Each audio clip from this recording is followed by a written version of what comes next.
All right, we actually got quite a little bit of an update here thanks to CarQ and Ava, who had an interview with Alec. And I'm not going to lie, I'm loving these. We get a ton of information about so many things. So many things. Now, I'm going to be kind of just highlighting some of the more important and interesting stuff. I highly recommend you watch CarQ's full video. I'll have it linked down below. It's super informative. But yeah, let's get straight into it, starting with the May changes to her primary fire, which are actually almost done. Alec Dawson clarified that you're not going to freeze another hero entirely, but you do build up to a bigger movement of that slow. Now, what this kind of tells me, considering the rework's supposed to be some sort of buff, instead of completely freezing your target, they're never going to go back to that. What you will be able to do is, you know how we slow enemies today while playing May? There'll be a more aggressive slow than even that. But what's going to happen is you're going to build up to it instead of it going to be an instant slow. So it kind of works both ways. There's a little bit more counterplay. Instead of that instant slow, you'll have a chance to actually leave or run away. May has to be more consistent on keeping that primary fire on you and targeted, but you're going to be rewarded by doing that by slowly slowing people down more and more and more. How aggressive that slow will be, we don't exactly know. But man, yeah, I'm a little bit nervous. The next one's the most important one in my opinion. It's actually Sombra's rework that's still a whiles away. But with that being said, Alex says she is going to be a bit more lethal. But that's going to be coming with some other things and drawbacks to some of her escapability, says Dawson. This one's so interesting. The reason I say that is because they clearly outlined what the rework's target is. Make her more lethal, so more of an assassin, maybe some sort of burst buff or a rework that allows her to burst her target. You know how like Doomfist with a combo can burst people? Maybe make her more assassin-esque because she's going to be overall more lethal, but you can't escape as easily. Meaning, I think they're going to be a major rework to the way she can translocate out of an area. So instead of just being able to keep disappearing back to a health pack and then going in to do a little bit of chip damage, then disappearing again, they're going to, okay, let me give you your damage back so you can one-shot the support or something. Like you can eliminate the support effectively, but we're going to punish bad positioning and have you die quicker. That's kind of what I'm getting, and I think this is going to be a good middle ground for Sombra, fingers crossed. They clearly know exactly what they want to do because within the interview itself, he says, I can't wait to hear the community's reaction. Usually that means it's something big. That usually means it's something massive. But moving from there, obviously we don't stop. We also got some news about the Roadhog rework, which it's still being worked on. There's a component with Roadhog where there's a little bit of a selfish aspect, says Alec Dawson. The team are dedicating how transformative they want him to be. This actually means that unlike Sombra, they're not fully sure yet. And what he means by that is, I think they dabbled with making him more of a tank, right? Think like more like Orisa or Reinhardt, more like let me shield my team, let me support my team, let me util my team. But then I think that took away too much of his character, which is I still want to hook and kill someone. Like, I'm a little bit of a selfish player as I'm playing Roadhog. Not in a bad way. It's part of the hero's feeling, right? Like, they always want you to feel the hero you're playing, and they wouldn't want to take that away from Roadhog. So it looks like they're trying to find a balance between making him a tank, or even is he supposed to be that much of a tank? That's kind of how he gave that communication across. So I would expect the Roadhog rework to actually be quite some time away, even further than the Sombra. I would expect the May rework to be actually quite soon, so I would expect May, then Sombra, then Roadhog. There is still a little bit more though.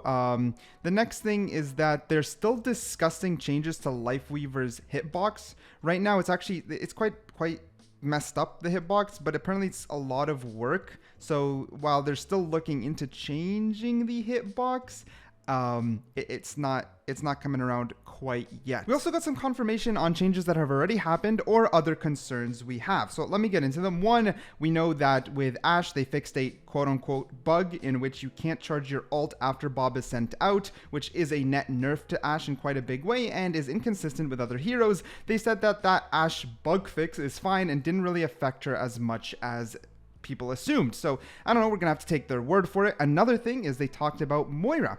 They said, are any further changes coming to Moira? And believe it or not, they actually said that there's something that they tried on the back end in which when you throw her orb, her damaging orb, it used to reveal the target for a little bit. They tested it, but they said it didn't fit her kit, and that's the reason it didn't make it, but that they're gonna keep the idea for a future support. Something that, like the Moira ball, but as it's damaging you, you can be seen through a wall, which I just found kind of huge. Another thing is further questioning on Genji. Genji, is he going to get buffed? You know, after his passive nerf in Season 1, they haven't touched him yet, and people want a buff. Well, he actually said that Genji is, like, pretty affirmatively, Genji is fine. They're happy with his pick and win rate. That's it. Genji's not getting changed anytime soon. So for the Genji mains, you gotta live with what you have and make the best out of it. Something else I found quite interesting is Curios asked about Junker Queen changes. You know, she's still a little bit on the weaker side and highly situational. And would there be some sort of rework to her since a lot of buffs haven't really been working? And believe it or not, they're happy with Junker Queen. This one I feel is actually, I know Junker Queen isn't played as much as Genji and such, so maybe it's not as controversial at face value, but I definitely still feel she's pretty weak overall. But they said that they're happy with her situational pick and her just a little bit below 50% win rate.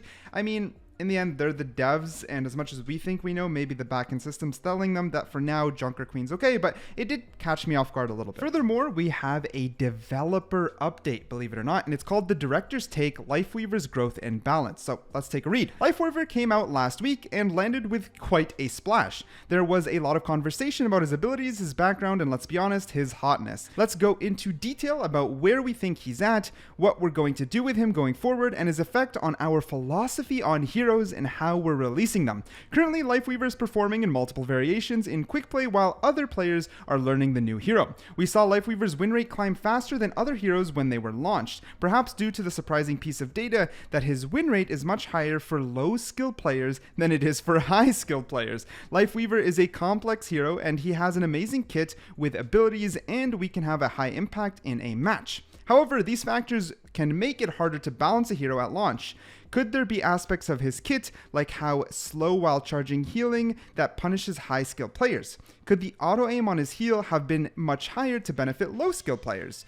We've also heard from players that his control scheme was feeling a little bit awkward, with weapon swapping between damage and healing and paddle platform on alternate fire cited the most problematic. We'll be changing these, but I wanted to give a little context into how we ended up with this scheme. When we first began working on Lifeweaver, the idea was to create a support hero that spent the most amount of time healing, needing little aim and skill to heal, and then brought a transformational ability to the battlefield. Take for instance the weapon swap. Early in development, his weapon was a lot less effective than it is today, but steadily over time it was tweaked in a number of ways and ultimately led to Thorn Volley that you see today.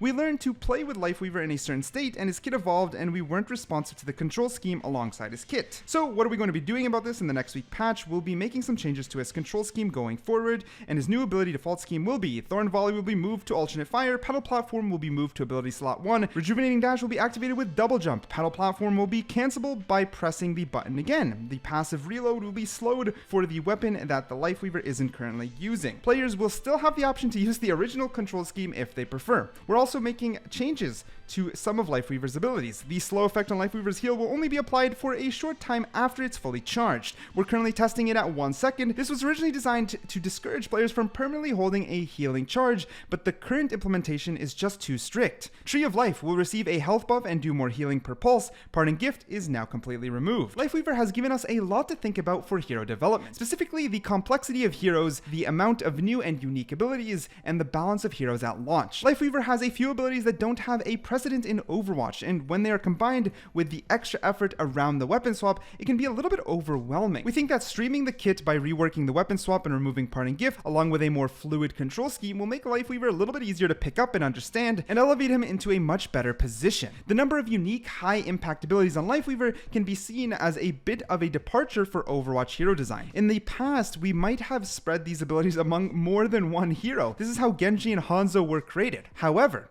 there's so much to dive into with this hero, and the learning process of how to play him is fun in of itself. There's a much big range of possibilities of what he can potentially do in a match. There are two sides to this coin, and there has been a lot of player excitement around his kit. While we won't make every Overwatch hero this complex, we think there's room to make more heroes like Lifeweaver in the future.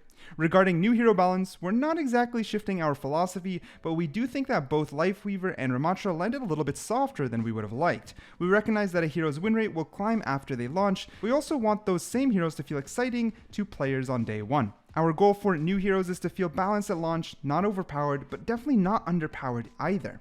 When we don't hit the mark, we'll make adjustments based on your feedback and the data that we see. I hope you're all enjoying Lifeweaver. I can't wait for you to see what else is coming in Season 4 and beyond. See you in game. And that's all I got for you today. Okay, bye.